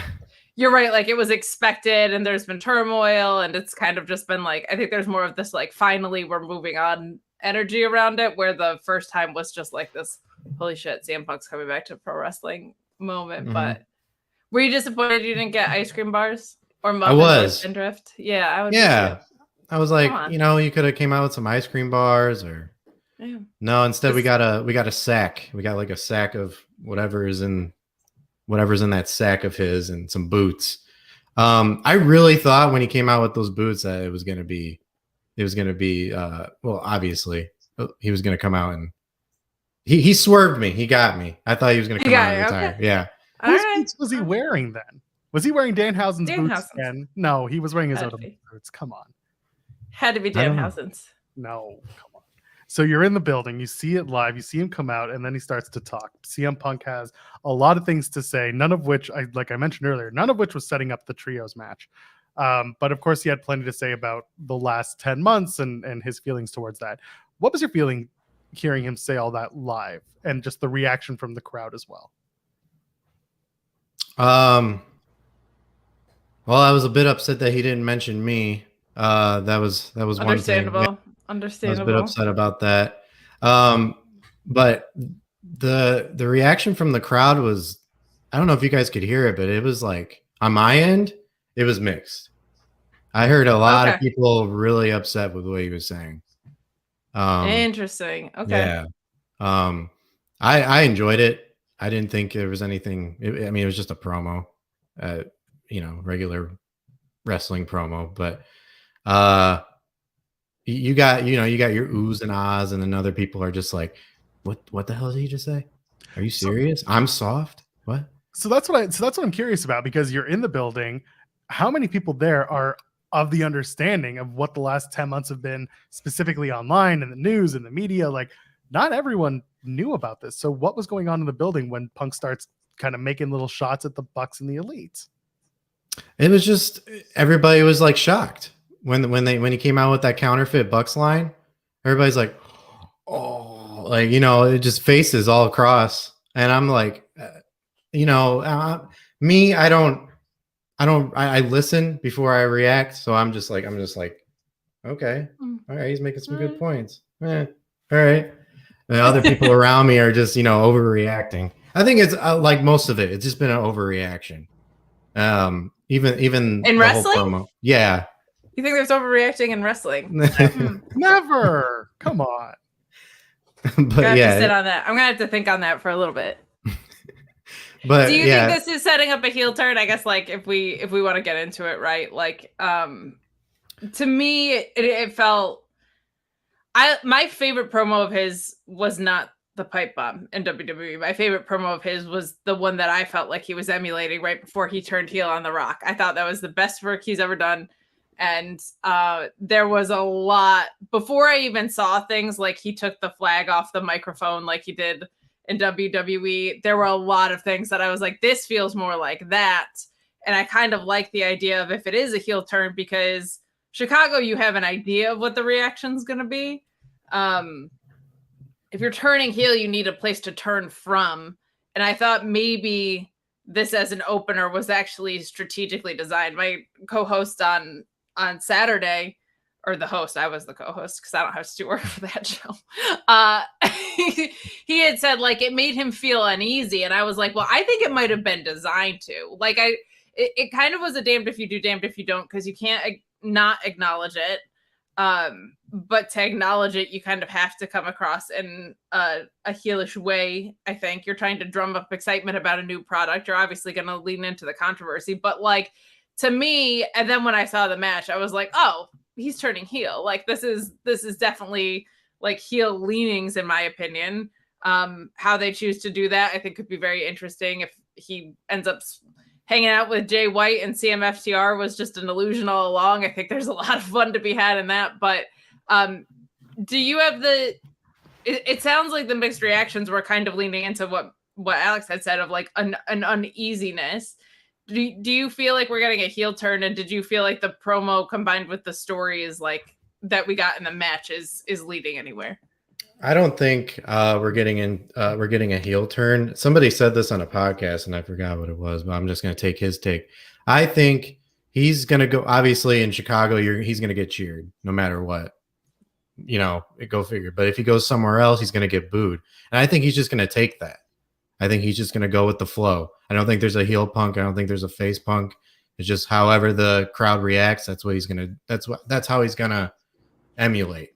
Like that's what he's going to use. Sure. I guess. Yeah. So that's what I think. I don't think there's going to be a definite heel turn. I just think he's just going to go with the flow no matter where he's at.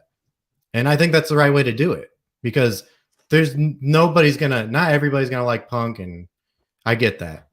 But and like not everyone's gonna hate him either. Like that's right. That's kind of the tricky thing, is you could even try and turn him super heel out of this, but in order to do that, like there's too many people that are just in this guy's corner no matter what the circumstances are. What I'm intrigued by is if he turned on FTR, I think he would be a hard definition heel, because those guys are over like Rover right now. But I also kind of like this idea of if he joined up with Jay White, like there's a really easy anti-elite, but could be done in a way more subtle way and a way more like I hate saying it, but like less toxic way. Like if you're pairing it with Jay White and you have CM Punk being the type of heel he is, and that Jay White being the type of heel that he is, there's a lot of story you can play into without it being so overpowering, kind of like with this narrative. Do you think that we might be seeing different alliances than everybody assumed, or do you think we're just going to rock and roll with the CMFTR run? I think for a little bit we're gonna have the CMFTR run. That's fair. I'm just intrigued because I don't know how I feel about a heel FTR with how over they are, but I think it would be good for the roster to have a heel tag team champion team. And I think they're very good at it. I just want to cheer for FTR because I think they're great. So it's like my wrestling brain versus my fandom brain are at odds with that. I mean, and that's FTR could be dropping those tag titles as early as, a few weeks from now because of that blind eliminator tournament. And for all we know, the winners of that tournament can end up being a formidable tag team. It could end up being, I don't know, Swerve and Keith Lee. But the point is here, whoever it is could put FTR on the run for their money, and FTR drops tag titles and then opens them up to turn heel and chase again. It's an option. It's going to be CM Punk and Hangman versus you think so? FTR. I honestly just do it. Strange bedfellows. They're gonna put like Matt Hardy and Ethan Page together in this thing somehow. One thing I didn't mention before the show, because you asked me what the vibe was like. Honestly, when they started the first CM Punk chant, there was booze. In Chicago? Really? Yeah, Okay. there was booze. Yeah, some people were booing.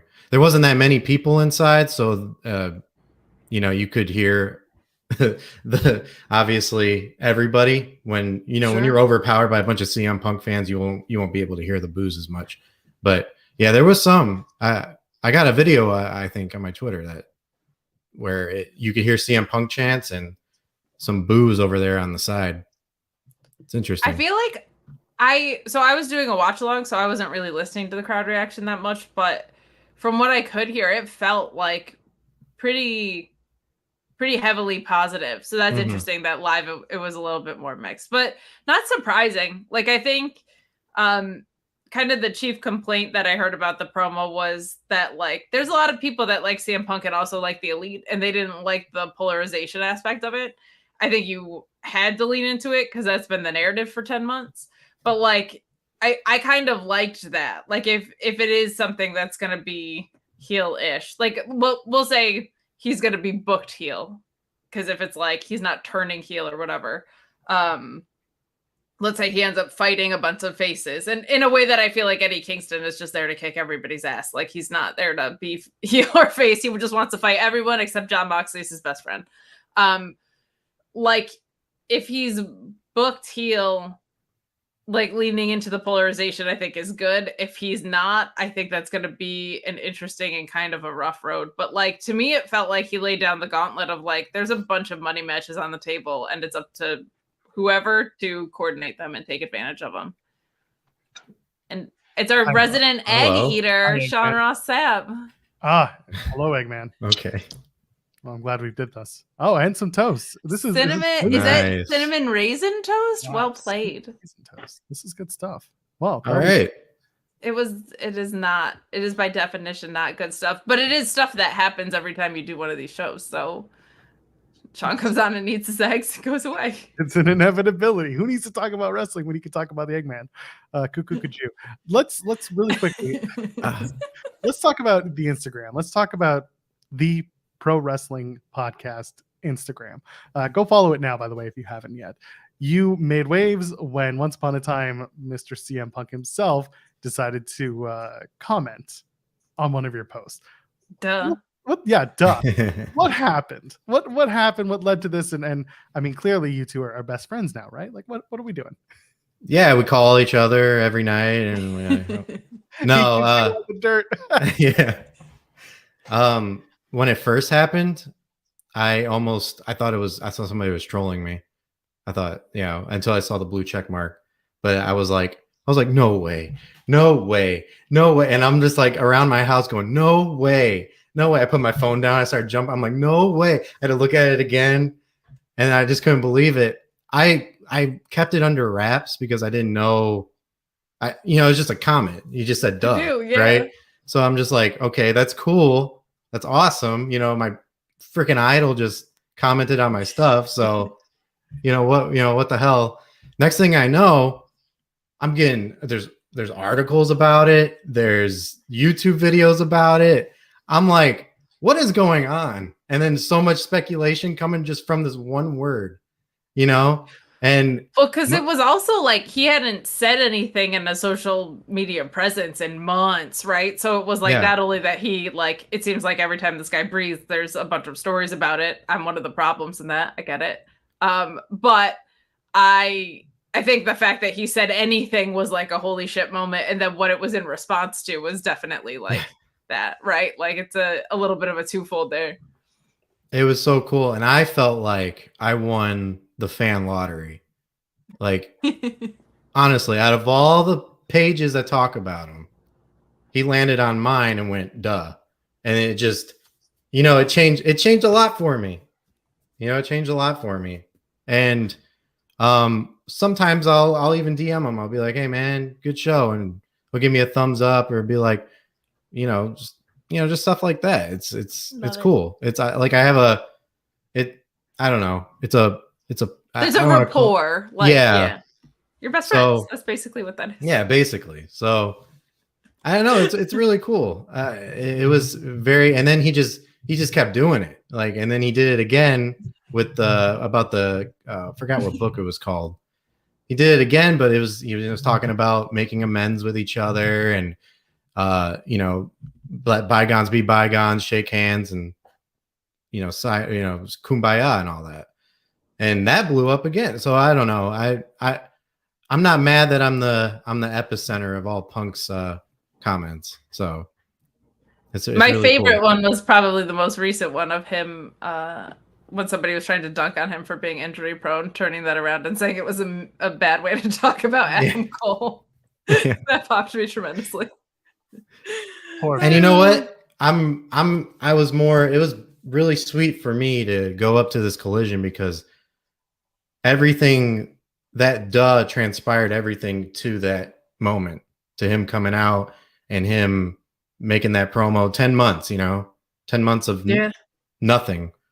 And I mean, will I carry the thing for a little bit? Yeah, damn right. I'm proud of that. But workers work, damn it. Yeah. Let's go. Yeah. There's gonna come a time where I need to let the era die down a little bit. But sure. No, for now I'm keeping that. And like I said, I thought the promo was fine. I didn't think anything of it. I heard Joel talking about it earlier, but overwhelmed in either direction. This was kind of just, is it coming from a place of you don't think it's that big of a deal, or that you were kind of expecting it, or both? That's the thing. Like I take wrestling. I love wrestling. I love it to death, but I don't take it too serious. I know what it is. That's why we invited you on today. Yeah. Joel and I have a whole thing about like, we hate it, and we'll even catch ourselves saying it sometimes, but when people are like, I'm just really concerned that, it's like, come on, like, no, you're not. You have real things in your life, but sorry, continue. No, that's the thing. I have a job and a family to worry about, so it's like worrying about what's going to happen in wrestling isn't my thing. But like, I don't take it as serious, and it's kind of just like, whatever happens. And for 10 months we didn't have Punk and everything was fine. I enjoyed wrestling then. Punk's back. I enjoy it just the same.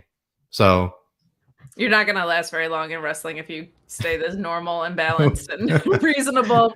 Far too reasonable. That's why I don't really believe in the face heel thing, because I go to shows and cheer for who I cheer for and boo who I want to boo. You do when you're not supposed to do that. You're supposed to cheer the bad guys and boo the bad guys and cheer the Sorry, I was thinking 2019. No, you had it right the first time. No, I sit there and I laugh at MJF when he, calls everybody a piece of shit. So it's like, Are you going to Wintrust for Dynamite this Wednesday? I am. Yeah, I'm going to go to that. Are you looking forward to anything in particular? Because like we said, there was a report by Fightful Select that Punk might be there for the show and not the Bucks and Kenny Omega or Hangman at it, presumably at that point too. And yeah, well, I guess I'm looking forward to CM Punk number one. That's number one. I don't know. I haven't really looked at the card. That's another thing too. I don't look at any cards before a show. Good for you. This man is out here raw dogging live wrestling events.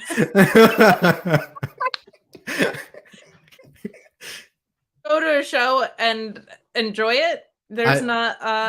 That's what I do. Yeah, I don't. Interesting. Every once in a while, I'll pull my camera out and I'll record something that's cool, but I don't make it a point to be like, oh, this is for clout. Look at me. You know, I don't do that. You know, you also don't set out to hate it, which is unique. Yeah. It's I love wrestling for what it is. And I go in with it, obviously raw dogging. I go in there blind. And whatever happens, happens. If I hate it, I hate it. If I enjoy it, I enjoy it. That's my motto. Do you have a favorite match that you've seen live that you didn't expect to see, that like you kind of came in blind? Oh, that's a good. I can't say that one. I can't say. I was about to say Blood and Guts in Detroit. Yeah, but the cage was already. Yeah, it was already booked, so I can't really. You just walked in like, what? Well, what is this? What's this cage? That would be very like. I know you're like, I don't look at the card. If you were like, I don't even know what a cage is, that would be next level. Yeah, I would say. I can't say I know a wrestling match at the top of my head right now. That's fair. That Blood and Guts one though was like, that was special still because we didn't know who. The one in Detroit, we didn't know who was coming out, right? So like there were still elements of things you didn't know, and I don't know. I feel like both Blood and Guts matches were so different. Like, I do have one. It's on a match though. Okay, it's on a match. Okay, so a moment. It was a moment, and everybody loves this moment. I went to All Out. Was it 2021? When Punk came back? And Danielson debuted, and Cole debuted. Yeah, Cole. It wasn't a wrestling match, but it was the best wrestling moment I have ever experienced. And it was the loudest Adam Cole baby I ever heard in my life. Oh my God. I legit closed my eyes and went like, just looked up like I was praying that, I was like, Adam Cole. I was like, oh my God. It was like a out of body experience. I never told you guys this though either, but when I was at the Rampage one and CM Punk just came out, everybody was going crazy. I was sitting up in the nosebleeds because I couldn't afford good tickets at the time. There was this, I was sitting with my sister and there was this kid he got hyped. I don't know what he was on, but he got hyped. He took his shirt off, wrapped his shirt around his hand, and then started punching the AC unit and going, ah! I was like, oh, that's awesome. That rules. Oh my God. Did security come over? I don't care about anything else we talked about as much as this story. I'm not gonna lie. I'm a big CM Punk fan. I need to know more about this guy. It was amazing. Oh I wish I would have got his name now, but no. I know. He just going. Ah! He wasn't even looking. Punk was coming out. He wasn't even looking. That night, the M in CM Punk stood for meth for that guy. Crystal meth Punk fan. That's him. My God. Lord Almighty. Oh, that's hysterical. Oh my God. Listen, Dave, thank you for joining us on this. This has been enlightening. This has been a really good chat about Collision and everything. Are you going to keep watching Collision? Is it going to make you want to watch it more than Dynamite, or are you still like, I'm just going to watch everything? I'm gonna try to watch Collision the best I can, whether it be live or recorded. Saturdays are kind of busy for me, so yeah, I think there's a lot of people that are relying on the DVR for this one, and I don't think that's necessarily a bad thing. No, take your weekends, enjoy your lives, people. Yes, don't make yourself go crazy over wrestling. Do what Dave does and just go in blind and don't worry about the show. Just Raw dogging it. just raw dog. I love that is the new term for like not looking at the card. Well, here's what you're excited about on Dynamite. You can plug your ears if you don't want to know, if you want to raw dog it. But I am so excited about Zack Sabre Jr. and Daniel Garcia versus Orange Bullocks and Shibata. That's gonna rule. Call him Shabullocks while you're at it. Shabullocks. Some bullets. Oh, that's so good. That's gonna be it. And then you got your blind eliminator. Oh yeah. What else is on Dynamite? Did they announce who's in there? No, because it's lethal lottery style. Oh. So I don't know what that means. It basically random either. tag team. Random people are put together in a tag team. Why? They have Yeah, such a I don't get that. position. I don't know. Matt Taven is gonna win. Just Matt Taven. Just his honor. Just Matt Taven. Is Bear Country still with the company? Yeah, they're called the Iron Savages now. Iron Savages, and they're mostly on ROH. Those guys rule. Okay. And then Jeff Jarrett takes on Mark Briscoe in a concession stands brawl. Because Chicago, how close is Chicago to Tupelo?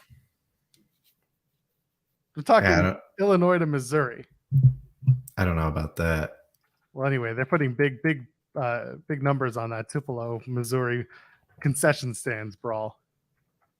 Lord Almighty. Mississippi, God not grant me the Missouri. serenity to accept the booking I cannot change. Let's find out. If you want to drive from Tupelo, is it Tupelo? It's Tupelo, Kansas, isn't it? Oh my God, why are there so many Tupelos? Is Tupelo, Kansas? No, it's Mississippi. It's Tupelo, Mississippi. Why are we doing this on the air? I don't care. It's a 9-hour drive. I was just gonna say you're literally what's happening? Google Maps on there. Because Google Maps on there is fine. That's like a deep cut for something that wasn't that great in the first place. This concession stand brawl, but Well, no, you got that one super chat last night. They said it was a big deal in Tupelo. 9 hours away by your Google Maps estimation. Hey, 10 hours if you take a specific route that is also 666 miles. So there you go. ooh. Devil's number, not the nice number. Anyway, let's get out of here. Dave, go ahead. Plug your stuff, please. Thank you again for joining us. No problem. You guys can find me on Instagram. That's at the Pro Wrestling Podcast. I post a lot of like news and funny tweets from wrestlers sometimes. Some people will comment, big boy over here, CM Punk did that. Who's to the left back there? That's Santana and Ortiz, Proud and Powerful. Oh, sick. Yeah. I also have a Twitter that it's there. I do stuff with it sometimes. And a YouTube channel, which is also the Pro Wrestling Podcast. I do live streams, mainly Dynamite, SmackDown. And then every now and then I'll make an original video. I'm working on a video right now. I'm trying every flavor of Prime. So that's in the works. I might have to edit that. God bless you for that. Yeah. Because I've heard mixed things about the Prime Energy drink. But that's where you guys can find me, and that's it. Thank you a million. Thank you so much for joining us. You're going to be back on. I know the next time that we need a CM Punk apology tour, you're going to be the guy that I go to, and I'm just going to bring you on, and we're going to talk about it. Or going to live events. Let's face it. That's do you guys know what song I was thinking of when he came out? No, which one? It was Hero by Nickelback. All right, Dave, it's been nice having you. You're never coming back on here. No Nickelback references. All right, guys. Thank you. Take care. Thank you, Dave. Yeah. Oh man, he got you on that one. Go follow. Wait until the end because he knows how to work. That's right. That's right, brother. Go follow the Pro Wrestling Podcast on Instagram. Good follow. He takes a lot of stuff and puts those tweets on the Instagram, makes them look all pretty, and people toss them thumbs up. People like those little hearts on the Instagram. They do. They like to be liked, Joel, and they love to be loved. And they love to be respected. But as I've said several times on this channel, okay? I expect the support at this point. Yes. Some people appreciate it. Dave is a nice guy. Dave appreciates it. I've moved on. I expect you to subscribe to Fightful Overbooked. I expect you to send us your money, because if you don't, Joel, do you know who you don't support? Logan Paul Women. returning tonight. Oh, women. Yeah, women. Now, why you gotta? Sorry, I was looking. I had to bring up the Raw preview because we do have to do that eventually. Kate's here for the last few minutes because Jeremy had to deal with something. He's fine. Everyone's fine. But let's get into this real quick. We've done a lot of CM Punk talk, you and I, over the last little bit. Bloodline is on the poster today. Let's give a quick thought. I know you and I talked about it last night on Joel and Kate at 8. I know you love WWE. It is your favorite thing to talk about. But we'll talk about. I'm not like a WWE hater. That's Yeah, just a fun thing on Tuesdays. Sure, E-Drone. Sure. No, I'm just kidding. No, let's whatever. You're on NWA payroll. We all know it. True. Darius Carter's going to win that title. I swear to God. Let's talk. I hope. Let's talk about it. CM Punk, not CM Punk. Bloodline fracture. By default, let's talk about CM Punk. It's been a long 10 months. Yeah, the Bloodline fractures. Money in the Bank, we're going to have the Bloodline Civil War, which we talked about being a very poor choice of words for the UK, but here we are. This is going to be it's going to be good. I mean, I'm looking forward to the tag match at Money in the Bank. I don't know how much longer you can keep this going, but I feel like you can get to WrestleMania given Roman Reigns' schedule. But just to set it up, Jey Uso, Jimmy Uso, the Usos together have left the Bloodline, and it's just one solo Uso and Roman Reigns together with Paul Heyman. So what are we doing? What's next? My hope is that they wrap this up by SummerSlam. I felt like we talked about it a little bit yesterday, so I don't want to be too redundant, but I just felt like it was executed so perfectly. Like, Jay has knocked this out of the park every beat. And he's now that the onus is kind of like back on him and that the weight of the story is back on him, I'm really intrigued to see where it goes. I felt like yesterday or Friday, it's been a long weekend, guys, that you could have walked out with either way. Like there were plenty of opportunities to continue to mingle and mangle this a little bit more. You could have had the Bloodline stayed unified for a little bit longer. But I feel like, to be organic to the story, they're now pacing it out right again, which I think is great. It has to be Jay now, though, is the thing. Like, it has to be Jay. Whether they stretch it out too long or they like speed it up, it has to be Jey Uso. Like, there's nobody else, and that can properly give tribute to this really well built story that they've built for 3 years now. Like, he's got to be the dude. I don't think Jey Uso needs a super long run, but I do feel like he has to be the guy to dethrone Roman. And I just felt like it was really well done, man. Like, Roman as this gaslighting piece of shit is so good. Like, he just well, I led us to the promised land, but you're the guy that's gonna keep us there stuff was so great. You can choose your own wise man when you are the leader. Like, it's so perfect.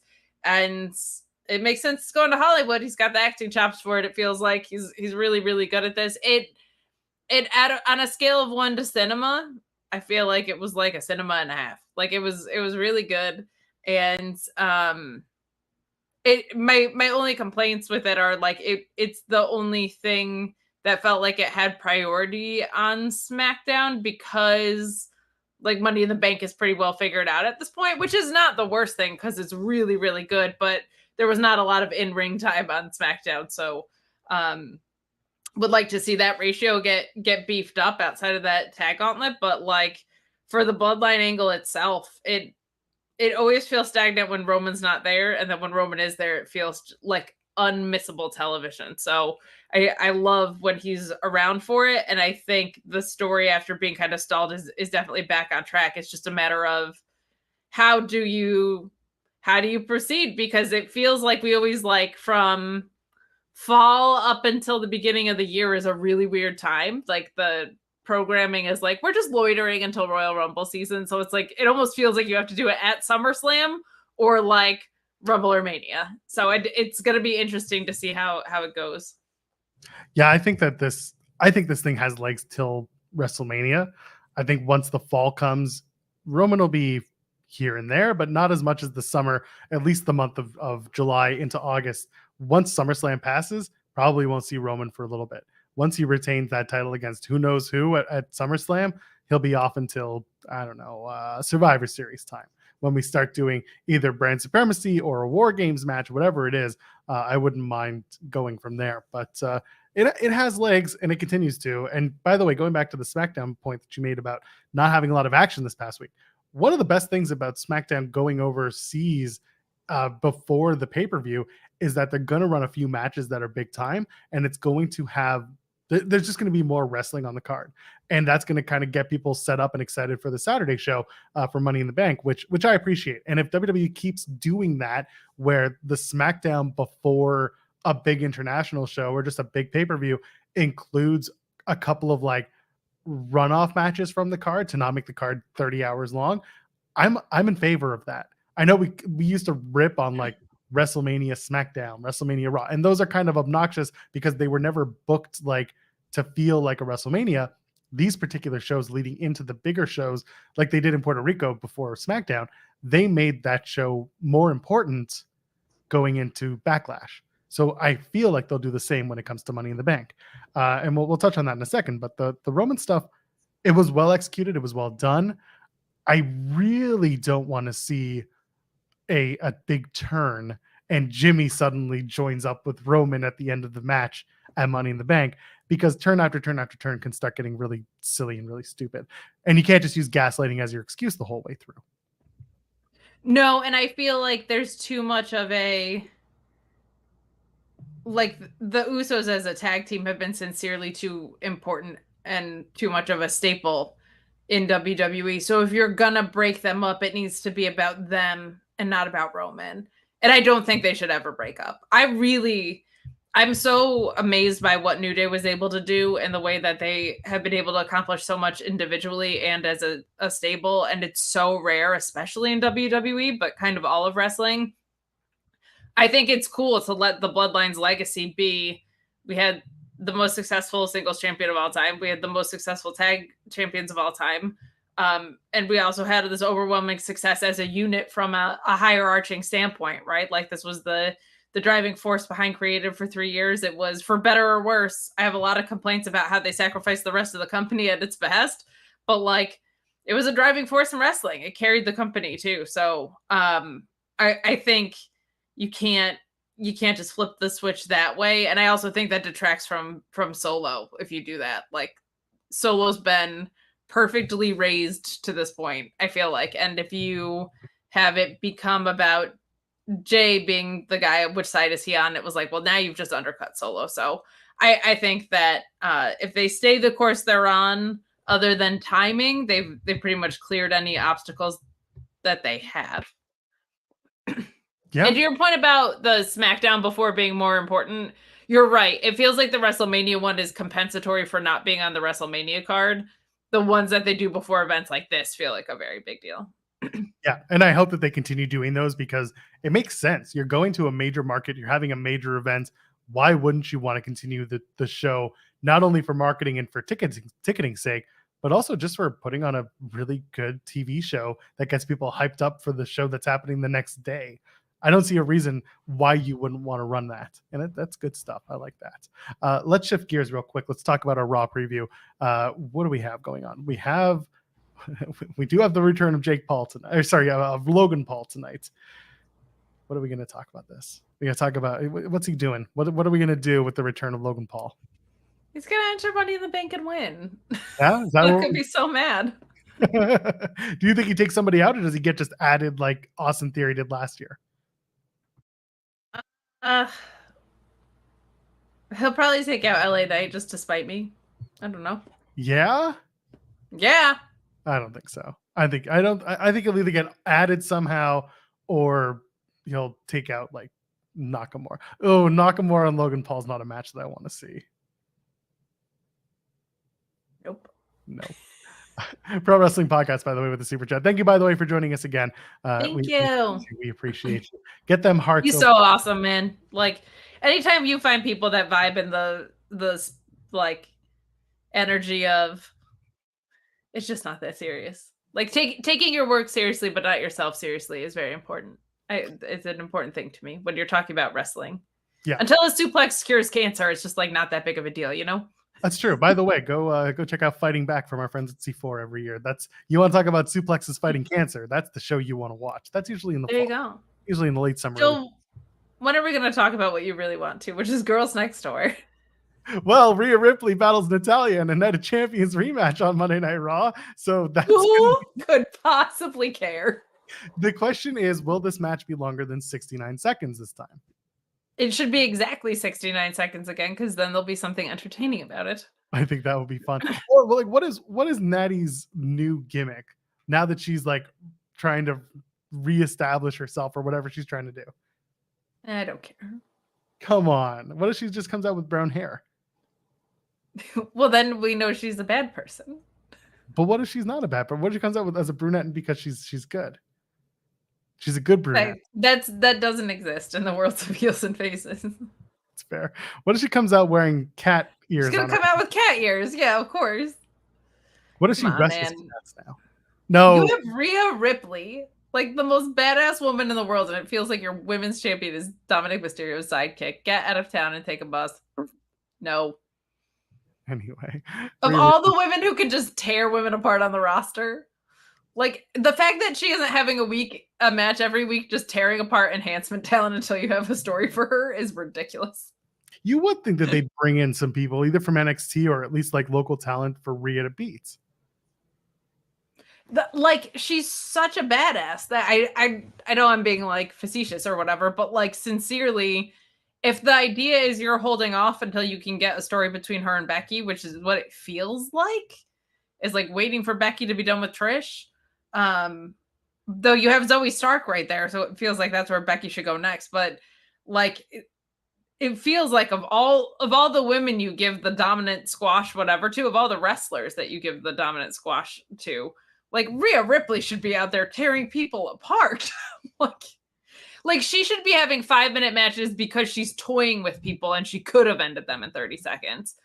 But she's just loves inflicting pain on people, so they last longer. I don't understand how you miss with Rhea Ripley twice in your opening title reigns with her. Like, it just feels weird. I feel like this whole Natty reimagining is going to end up with her next year joining the Stardom Cinderella tournament. Well, we're booking Miz in the G1, so We we can put Natty over there. Yeah, why not? I think Natty in the Cinderella tournament will be fun. That's around WrestleMania, so I don't know if she wants to give up that payday. Speaking of paydays, Trish Stratus and Raquel Rodriguez in a last qualifier for the women's Money in the Bank match. This one's got some traction because people are wondering, is it going to be Raquel joining the field and being the base that a lot of people are expecting? Or is Trish Stratus about to have a ladder match on pay-per-view in the UK? What are we doing? And like, is this going to be the match that Becky gets involved in and costs Trish Stratus the match? I think you can't have Trish Stratus in there, however they decide to do it. I think it's not a good idea. I think that's fair. Okay, well let's wrap up real quick. We are done. We are over time. Last thing is yeah, nobody cares. We're good. Okay, open challenge. Is it Johnny Gargano for the world title versus Seth Rollins? It better be. Good. It's lunchtime. Kate, plug your stuff. Let's get out of here. Follow me at Miss Kate Fabe on Twitter. Follow Jeremy instead, since this is his spot. But I'm on Fightful in the Mark Order all the time. There you go. We'll be back Wednesday, noon Eastern. We all got to run. Ladies, gentlemen, friends beyond the binary. I'm Actual Pearl, JOELPEARL. We'll see you in the next one. Cheers.